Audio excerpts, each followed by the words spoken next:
अक्सर अपने देश के लिए खुफिया एजेंसी में काम करके किसी दूसरे देश में काम करना फ़ख्र की बात होती है, लेकिन अपने ही देश की कोई लड़की अगर अन्य देशों को अपने देश की जानकारी लीक करने लगे तो उसे गद्दारी ही कहेंगे, वह कोई भी क्यों ना हो, और वह देश का गद्दार है।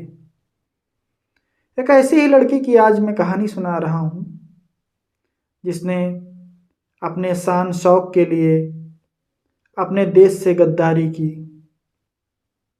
और ये लड़की का नाम माधुरी गुप्ता है और ये दिल्ली के रहने वाली थी और ये इस्लामाबाद में जो इंडिया एम्बेसी है वहाँ पर तैनात थी और इनकी पोस्ट थी सेकंड सेक्रेटरी। इस लड़की का सपना था कि मुझे रॉ में काम करना है, जासूस बनना है मुझे, और अक्सर ये अधिकारियों से कहती भी कि मुझे पोस्टिंग दीजिए, मुझे जासूसी करना है, मुझे जासूसी करने का शौक़ है। लेकिन बात नहीं बन पाई क्योंकि शायद ये काबिल नहीं थी, तो इसे पाकिस्तान में इस्लामाबाद के इंडिया एम्बेसी में पोस्टिंग की गई सेकंड सेक्रेटरी की। और ये बात बीते ज़मानों की नहीं है, इतिहास की नहीं है, 2010 की बात है। पोस्टिंग होने के बाद लगभग 3 साल तक इन्होंने पाकिस्तान में काम किया। एक चीज़ इनमें कॉमन थी कि इनको अच्छे कपड़े पहनने का शौक़ था और परफ्यूम लेने का शौक़ था। यही बात को नोटिस करके पाकिस्तान की जो खुफिया एजेंसी है ISI, उसे पता लगता है कि ये कमज़ोर कड़ी है, इसे हैक किया जा सकता है। और फिर इसके बाद पाकिस्तान की सरकार ने एक आदमी को इनके पीछे लगा देते हैं और उस आदमी का नाम रहता है राना। राना सीक्रेट सर्विस का व्यक्ति था और धीरे से माधुरी से मिलना शुरू करता है, एक दूसरे से बात होती है, दोस्ती होती है, दोनों में इक्स हो जाता है।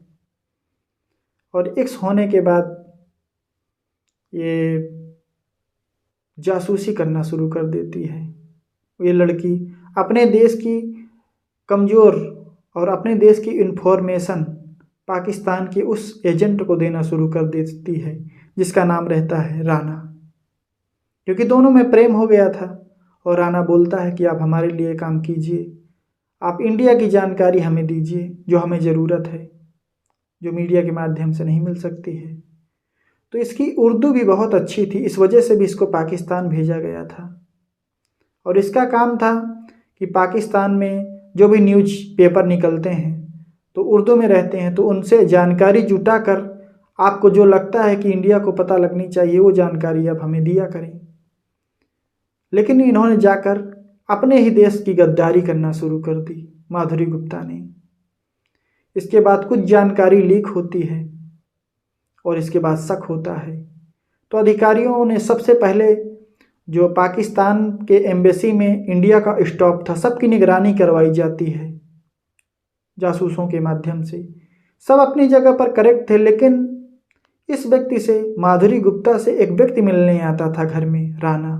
उसको देखकर हमारी जो देश की एजेंसी है रॉ, उसे लगता है कि नहीं, ये लड़की कुछ गड़बड़ कर रही है अपने देश के साथ। और फिर रॉ के एजेंटों ने कुछ ऐसी अफवाहें भी स्टॉप में दी अपने इंडिया एम्बेसी में जो कि उन्होंने फेंक थी, लेकिन उस लड़की ने उसको बता दी। खास करके कसाब की जानकारी और 26/11 का मामला, ये बातें ओपनली नहीं बताई जा सकती, ना ही ये कभी मीडिया में दी गई, तो ना ही मुझे जानकारी है ना किसी और को। लेकिन रॉ ने पहले आजमाया कि वाकई में ये लड़की गद्दार है। इसके बाद कंफर्म हो जाता है कि ये गद्दार है। एक ईमेल के माध्यम से, प्राइवेट कंप्यूटर से जानकारी देती थी ये लड़की।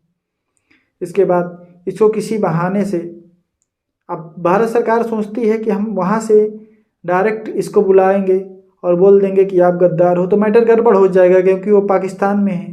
तो भारत सरकार एक मीटिंग के माध्यम से इस लड़की को दिल्ली बुलाती है और दिल्ली में एक पुलिस है, स्पेशल सेल, उसने इस लड़की को अरेस्ट किया। और इस लड़की के पास डिप्लोमेटिक पासपोर्ट था, ये साधारण पासपोर्ट नहीं है, ये जासूस लोगों के पास ही रहता है। इसके बाद इसको गिरफ्तार किया जाता है। इसके बाद ये कबूल करती है कि हाँ, मैंने गद्दारी किया, लेकिन मुझे शौक था जासूसी करने का और मुझे नहीं करने दिया गया। तो इसको कोई पछतावा नहीं था और इसने ये भी कहा कि मैंने जासूसी की क्योंकि मैं स्टाफ के जो बड़े अधिकारी हैं मुझे तंग करते थे, मुझे प्रमोशन नहीं देते थे, इस वजह से मैंने उनको अपनी औकात दिखाई है। हालांकि ये गलत बात है, तो लेकिन उस लड़की ने यही कहा कि मेरे स्टाफ मुझे प्रमोशन नहीं दे रहा था जासूसी करने के लिए और मुझे शौक था, इसी वजह से मैंने करना शुरू कर दिया। तो ये मैंने अपनी पावर दिखाई है और मैंने अपना टैलेंट दिखाया है अपने अधिकारियों को। तो ये लोभ की बातें हैं। राणा के माध्यम से इसको बहुत सारे पैसे भी दिए गए, पाकिस्तानी अकाउंट में भी दिए गए, कुछ इंडिया के अकाउंट में भी दिए गए।